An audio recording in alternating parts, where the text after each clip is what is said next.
I welcome you all to this online tutorial on chemical properties of benzene. We are still proceeding with electrophilic substitution reactions of benzene. And I'll remind you that this video is suitable for students in Senior 5 and Senior 6 who are offering chemistry as part of their subject combination. So if you do not fall under those mentioned categories, then you should find videos of convenience, because Wes has provided exciting videos that suit very well your level. So we had covered Roman 1, which was on reaction of benzene with the alkenes.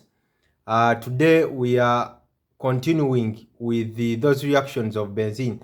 And Roman 2 is Friedel Crafts alkylation. Now this reaction comes from two names. We have Friedel James. It is from Friedel James, and the Crafts James. So it is Crafts James and the Charles Friedel. Crafts James and Charles Friedel are the ones that invented this type of electrophilic substitution reaction. So basically here we look at the reaction of benzene with the alkyl halides, and it occurs in presence of halogen carriers, which we are referring to as Lewis acid catalysts. So the Lewis acid catalysts are acids that include anhydrous iron 3 chloride, anhydrous. So we have anhydrous iron 3 chloride, anhydrous iron 3 bromide. We have anhydrous aluminium chloride, among others. We call these halogen carriers or Lewis acid catalysts. These are acids for the reason which I'm going to explain. So here benzene reacts with alkyl halides in presence of these acids to form alkylated benzene. So what is the purpose of these acids, the Lewis acid catalysts? So the Lewis acid catalysts induce polarity. They induce polarity of carbon, halogen bond, right, of carbon halogen. They induce polarity of carbon halogen bond, resulting in formation of an electrophile, which reacts with benzene,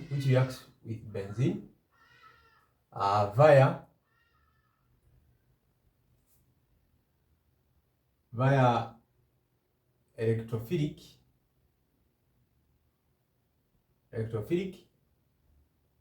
substitution,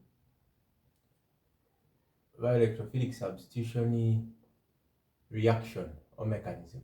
So that is the purpose of those Lewis acid catalysts. They induce, we are going to see what this means. They cause the carbon halogen bond, in the alkyl halide, induce variety of carbon halogen bond within the alkyl halide. I think that is important. Induce variety of carbon halogen bond within the alkyl halide, yeah. Let me fix it there.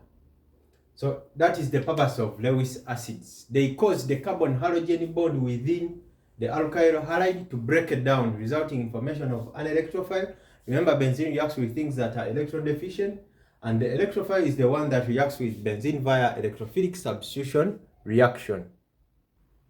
So the Lewis acid catalysts, therefore these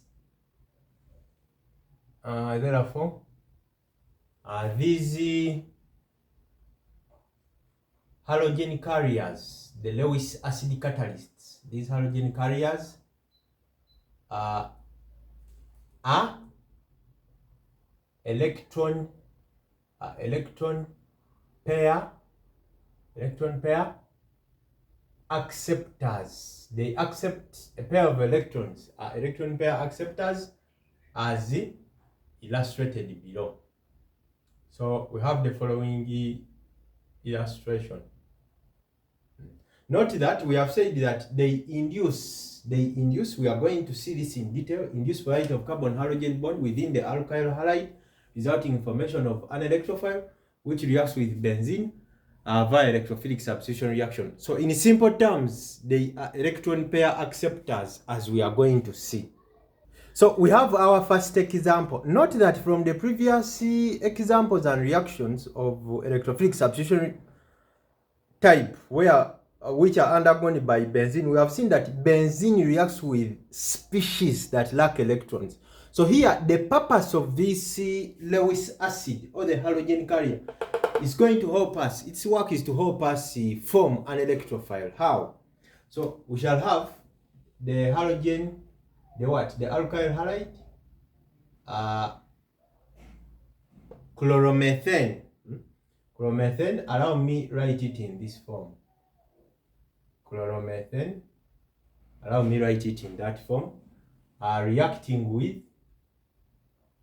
aluminium chloride. Those two first combine to form an intermediate. Yeah.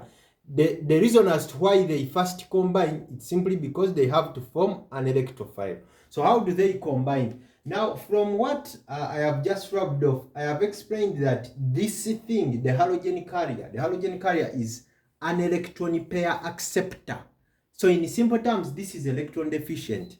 How is it electron deficient? You all know that aluminium has electronic configuration 2 to 8 to 3, or 1s2, 2s2, 2p6, 3s2, 3p1. Those are the electronic configurations of aluminium.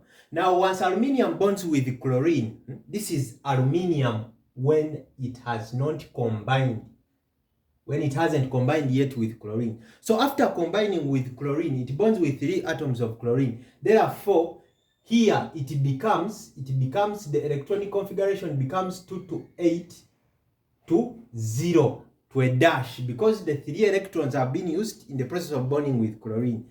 Then this becomes after bonding with chlorine, 1s2, 2s2, 2p6, 3s0, 3p0, because the electrons are being taken away.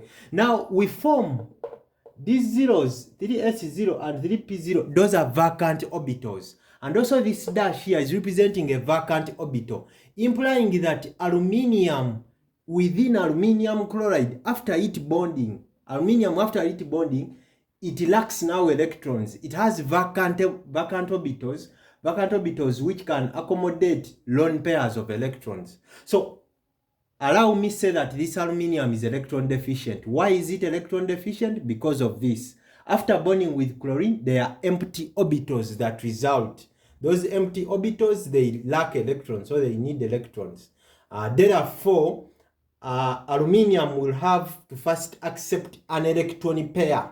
Yes, so that it gains stability. Since here it is electron deficient. It is electron deficient, it needs electrons. So this stability is in terms of the octet rule. The octet rule says that for something to be stable, it has to be surrounded by 8 electrons. It has to be surrounded by 8 electrons. So having aluminium in aluminium chloride, this aluminium you are seeing here, this aluminium, it is surrounded by 6 electrons. For example, these are two electrons. Aluminium, the one which was contributed by aluminium and the one which was contributed by chlorine. Also, these are two, the one which was contributed by aluminium and the one which was contributed by chlorine. Same applies to this. So this aluminium is surrounded by 6 electrons. Now, according to octet rule says that for it to be stable, it must be surrounded by 8 electrons.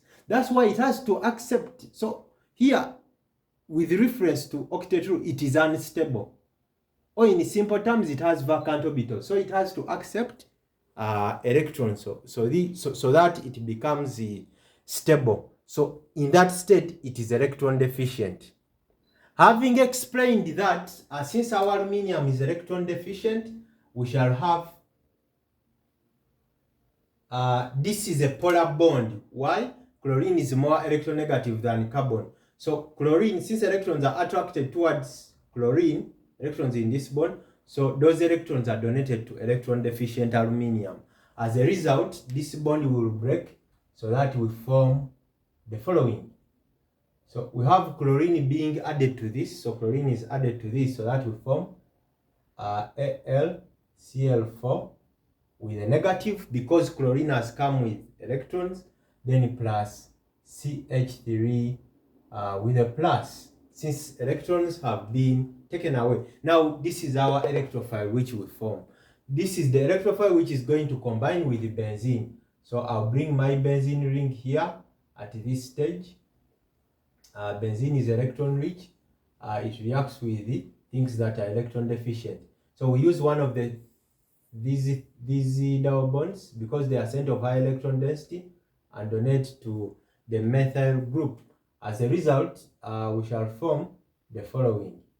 According to Markovnikov's, so this is maintained and that is maintained. Markovnikov says that when you break this double bond, this thing will go to the carbon that has more hydrogens. But from the previous discussions, this has 1 hydrogen and that has 1 hydrogen. So it can come there. If it goes there, then this will be electron deficient. Now we lose the hydrogen here. As a way of stabilizing the electron deficient carbon there. Now, once we lose hydrogen, this hydrogen here has been lost. So we can have minus hydrogen ion. We can have minus hydrogen ion or this intermediate, this